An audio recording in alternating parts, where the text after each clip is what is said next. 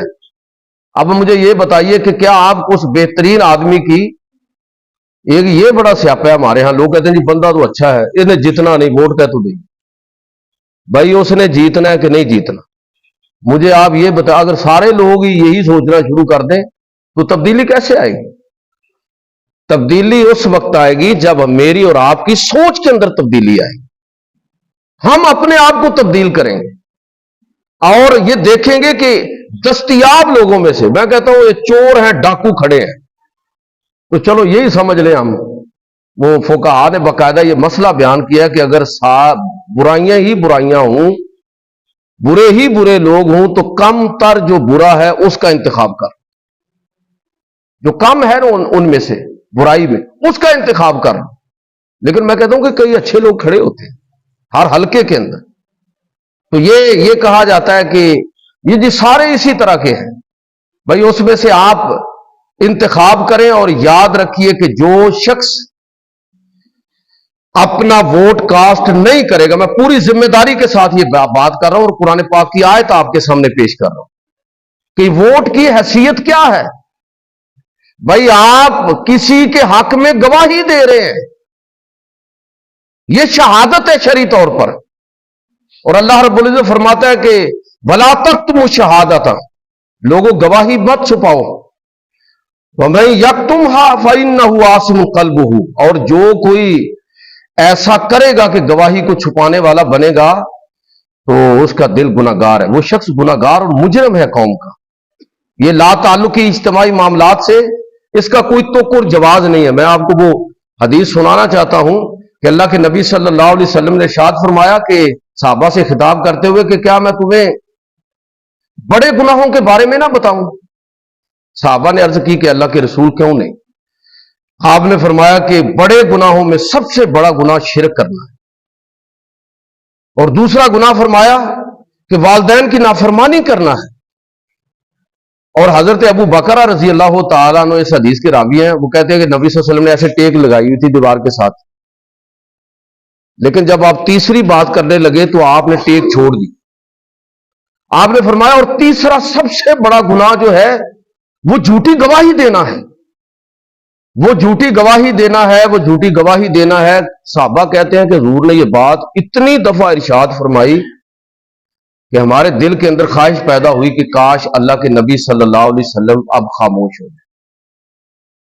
اب مجھے آپ یہ بتائیے کہ آپ ایک گواہی قائم کرنے جا رہے ہیں اور اس گواہی کے اثرات صرف آپ کی ذات تک نہیں ہے، پورا ملک اس سے متاثر ہونے لگا ہے.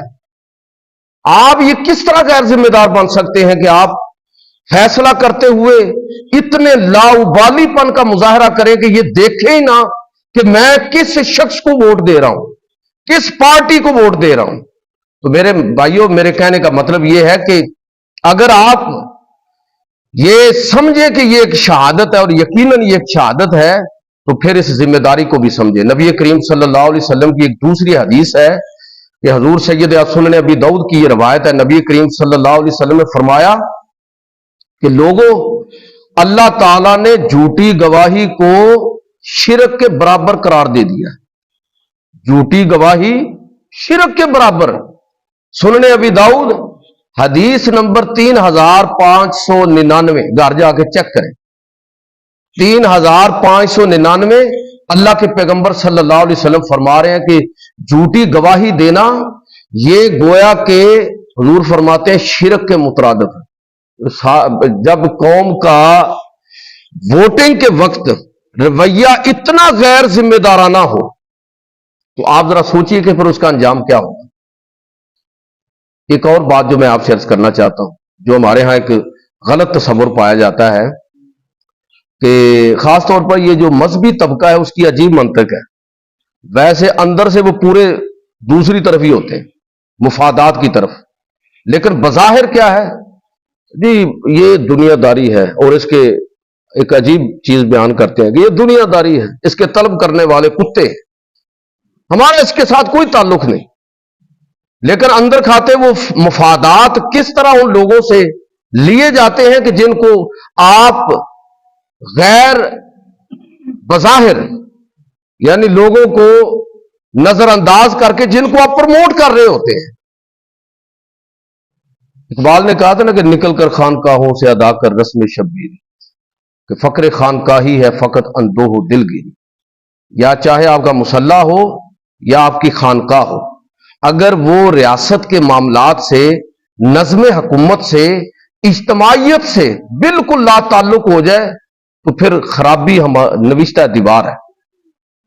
یہ خرابی پھر ہوگی.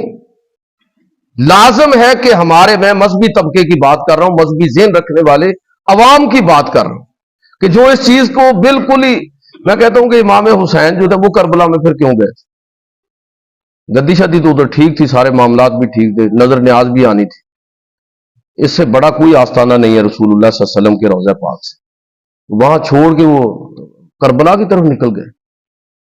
یہ سمجھتے تھے کہ، میں کہتا ہوں کہ ووٹ کی اہمیت کو سب سے بڑھ کر امام حسین رضی اللہ تعالیٰ عنہ نے اجاگر کیا. بھئی یہی ان کا دعویٰ تھا نا، یہی دعویٰ لے کر اٹھے تھے کہ خلیفہ وہ ہونا چاہیے جس کو لوگ منتخب کریں، یعنی آج کی اصطلاح میں جس کو لوگ ووٹ دیں، لوگ اس کے بارے میں فیصلہ کریں.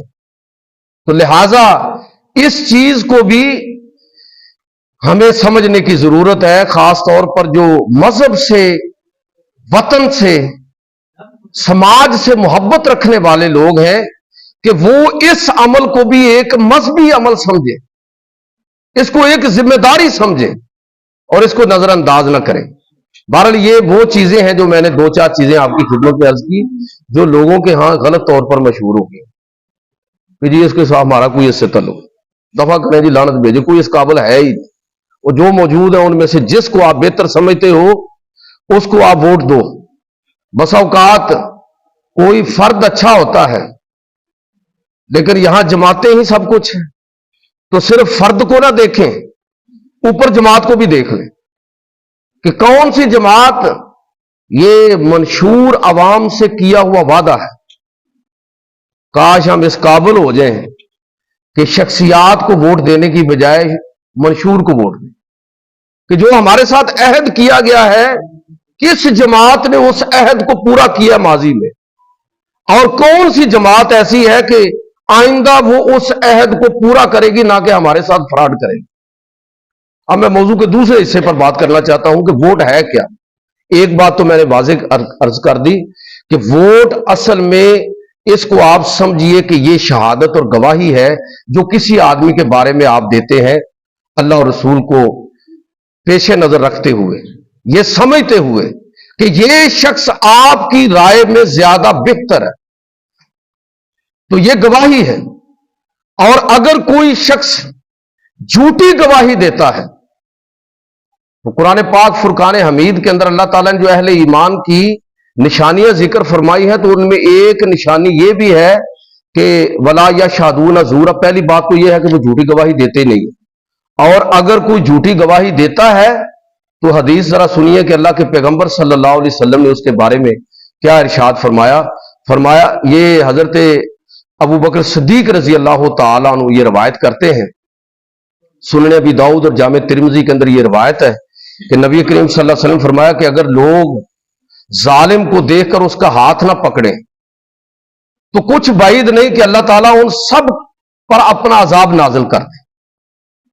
اور یہ فرمایا کہ اگر کسی شخص نے، یہ حضرت ابو موسیٰ اشعری رضی اللہ تعالیٰ عنہ اس حدیث کو طبرانی کے اندر روایت کرتے ہیں، یہ روایت وہاں پر موجود ہے کہ اگر ایک آدمی کو کسی شخص کے بارے میں گواہی کے لیے طلب کیا جائے، اب آپ کو طلب کر لیا گیا ہے کہ گواہی دے کے ان میں سے کون اچھا آدمی، تو نبی کریم صلی اللہ علیہ وسلم نے ارشاد فرمایا کہ من قتم شہادتا اذا ادعی الیہا، کہ جب کسی آدمی نے گواہی کو چھپایا یا جھوٹی گواہی دے دی جبکہ اس کو گواہی کے لیے طلب کیا گیا ہے، کان کمن شاہد زورا، تو یہ وہ شخص ہے جس نے گواہی کو چھپایا، نظر انداز کیا، گواہی دینے سے انکار کر دیا،